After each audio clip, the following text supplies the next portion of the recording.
दोस्तों, क्या आपने सोचा है कि स्टॉक मार्केट से आपको एक तरह की सैलरी मिल सकती है? हाँ, सही सुना, सिर्फ डिविडेंड के थ्रू। आज हम बात करेंगे कोल इंडिया को एग्जांपल लेके डिविडेंड से हर साल आप कितना कमाई कर सकते हैं। चलिए स्टेप बाय स्टेप समझते हैं। दोस्तों, वीडियो को शुरू करने से पहले अगर आप हमारा चैनल पर नए तो चैनल को जरूर सब्सक्राइब कर लीजिए। आपका एक क्लिक हमें मोटिवेशन देता है आपके लिए और भी बेहतर कंटेंट लाने के लिए। दोस्तों, सिंपल लैंग्वेज में डिविडेंड होता है कंपनी के प्रॉफिट का एक हिस्सा जो आपको यानी शेयर होल्डर्स को मिलता है। मतलब आपके पास शेयर्स है और कंपनी प्रॉफिट में है तो आपको कैश मिलता है बिना शेयर्स बेचे, और ये एक तरह का रेगुलर इनकम सोर्स है। एफडी का इंटरेस्ट से बेटर, क्योंकि हाई डिविडेंड स्टॉक जैसे कोल इंडिया ज्यादा पैसा देता है। दोस्तों, अभी हम समझेंगे अगर आप कोल इंडिया का इन्वेस्टर है तो आप हर साल डिविडेंड और इक्विटी के थ्रू कितना कमा सकते थे। दोस्तों, हम लोग फाइनेंशियल 24 का एग्जाम्पल लेंगे और कैलकुलेट करेंगे उस साल में आप डिविडेंड और इक्विटी से कितना पैसा कमा सकते थे। दोस्तों, फाइनेंशियल 24 में कोल इंडिया ने 18 अगस्त 2023 के आसपास पहले डिविडेंड अनाउंस किया था, तो हम मान लेते हैं कि आप कोल इंडिया में उसी टाइम का आसपास इन्वेस्ट किए थे। दोस्तों, उस टाइम में कोल इंडिया का एक शेयर का प्राइस चल रहा था 230 रुपीज पर शेयर, और हम मान लेते हैं कि आप 500 शेयर्स खरीदे थे, तो आपका टोटल इन्वेस्टमेंट बना 500 shares multiplied by 230 rupees per share, यानी 1,15,000 रुपया। दोस्तों, उस साल में कोल इंडिया ने 4 डिविडेंड अनाउंस किए थे। पहला डिविडेंड आया था 18 अगस्त 2023 में, 4 रुपये पर शेयर का डिविडेंड अनाउंस किया था। आपके पास 500 शेयर था और 4 रुपए का डिविडेंड, यानी आपको मिला 2000 रुपीज एज अ डिविडेंड। फिर 10 नवंबर 2023 को सेकंड डिविडेंड अनाउंस हुआ था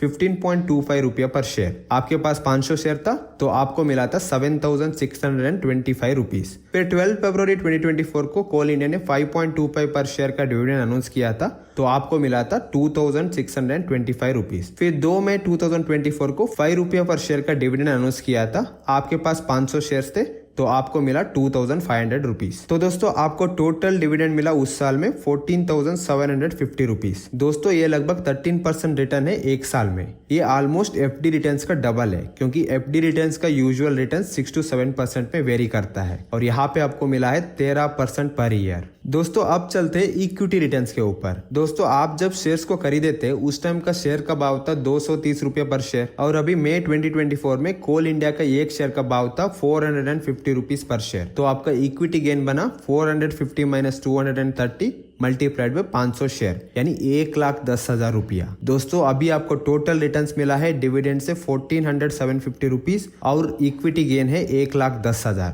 और आपको मिला टोटल रिटर्न्स 1,24,750 रुपीज। दोस्तों, ये लगभग 108% रिटर्न इन 1 ईयर। दोस्तों, यही है डिविडेंड और इक्विटी का मैजिक। और याद रखो, जैसे जैसे आपका पोर्टफोलियो बड़ा होगा, मतलब आपका नंबर ऑफ शेयर्स होल्डिंग ज्यादा होगा, डिविडेंड रिटर्न्स भी ऑटोमेटिकली ज्यादा होंगे। दोस्तों, अब एग्जांपल लेंगे फाइनेंशियल ईयर 2025 का। दोस्तों, इस साल में ऑलमोस्ट एवरी स्टॉक्स में कंसोलिडेशन हुआ था, और ग्लोबल मार्केट प्रेशर और मिडिल ईस्ट वार के हिसाब से ऑलमोस्ट एवरी स्टॉक्स लगभग क्रैश किए थे। तो दोस्तों, आप समझते हैं कि अगर इस साल में आप कोल इंडिया में इन्वेस्ट किए तो आपको कितना रिटर्न मिलता था। दोस्तों, फाइनेंशियल ईयर 2025 में कोल इंडिया ने पहला डिविडेंड लगभग 16 अगस्त 2024 के आसपास अनाउंस किया था, तो हम लोग मान लेते हैं कि आप उसी डेट्स के आसपास कोल इंडिया में इन्वेस्ट किए थे। उस टाइम में कोल इंडिया का एक शेयर का प्राइस चल रहा था 510 रुपया पर शेयर, और मान लेते हैं कि आप 200 शेयर्स खरीदे थे, तो आपका इन्वेस्टमेंट बना 200 मल्टीप्लाइड बाय 510, यानी 1,02,000 रुपया। ये आपका टोटल इन्वेस्टमेंट है। अब चलते हैं डिविडेंड में। दोस्तों, 16 अगस्त 2024 को कोल इंडिया ने पहला डिविडेंड अनाउंस किया था 5 रुपया पर शेयर, तो आपके पास 200 शेयर था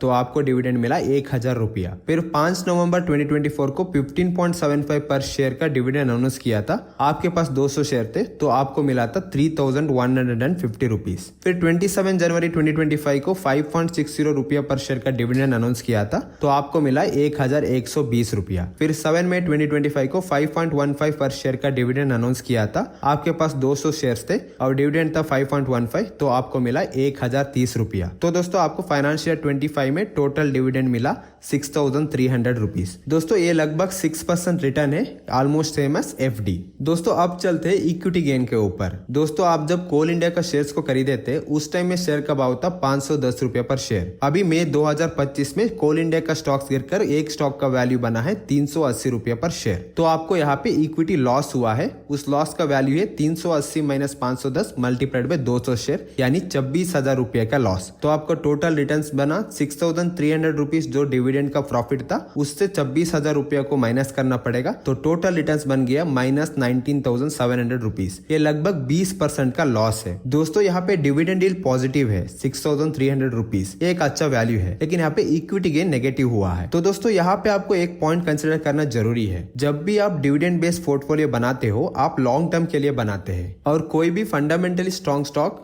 2-3 साल में रिकवरी कर लेती है और इक्विटी गेन भी पॉजिटिव हो जाता है। दोस्तों फाइनेंशियल 2025 में बहुत सारे नेगेटिव फैक्टर्स थे, वार, ग्लोबल मार्केट प्रेशर, तारीफ्स, ये सब की वजह से हर स्टॉक्स गिरा था। फिर भी आपको यहाँ पे डिविडेंड यील्ड लगभग 6% के आसपास मिला है, वो एक अच्छा वैल्यू है। तो दोस्तों लेसन सिंपल है, डिविडेंड आपको रेगुलर कैश फ्लो देता है, और जैसे जैसे आपको पोर्टफोलियो बड़ा होगा, मतलब जैसे जैसे आपको पोर्टफोलियो में नंबर ऑफ शेयर्स ज्यादा होंगे, डिविडेंड रिटर्न्स भी ज्यादा होंगे। दोस्तों शॉर्ट टर्म में इक्विटी रिटर्न्स फ्लक्चुएट होते हैं, कभी ऊपर कभी नीचे, लेकिन लॉन्ग टर्म में हमेशा फंडामेंटली स्ट्रॉन्ग स्टॉक्स रिकवरी कर लेती है और इक्विटी गेन पॉजिटिव हो जाता है, और dividend paying stocks fundamentally strong होते हैं। दोस्तों 2-3 साल होल्ड करने से यूजुअली इक्विटी रिटर्न्स भी पॉजिटिव हो जाता है और डिविडेंड इनकम पोर्टफोलियो के लिए एक बूस्टर बन जाता है। तो दोस्तों कोल इंडिया का एग्जांपल हमें बैलेंस्ड व्यू देता है, एक साल में कभी डबल रिटर्न्स, कभी short term loss. Dividend investing strong strategy है, लेकिन पेशेंस और लॉन्ग टर्म थिंकिंग के साथ। आपको क्या लगता है दोस्तों, डिविडेंड स्टॉक्स या ग्रोथ स्टॉक्स कौन सा बेटर है? कमेंट में जरूर बताइए, और अगर आपको कोई भी दूसरा स्टॉक का डिविडेंड एनालिसिस चाहिए कमेंट करके जरूर बताइए। दोस्तों आपको वीडियो अच्छा लगा तो लाइक करिए, शेयर करिए, और हमारा चैनल को जरूर सब्सक्राइब कीजिए। मिलते हैं अगले वीडियोस में।